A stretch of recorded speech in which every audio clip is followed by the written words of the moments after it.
Tapos dito natin sa poste, sa baba ng poste ilalagay yung sticker mga paps. Daganan natin ito, itong kabayan. Ayan.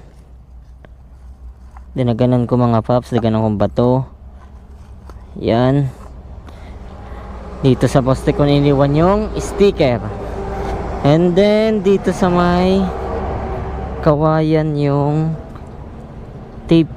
Doble natin yung tape mga paps kasi baka mahulog. Ayan.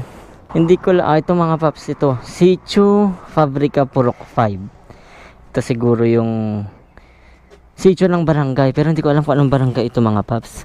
Sa Kabanggan.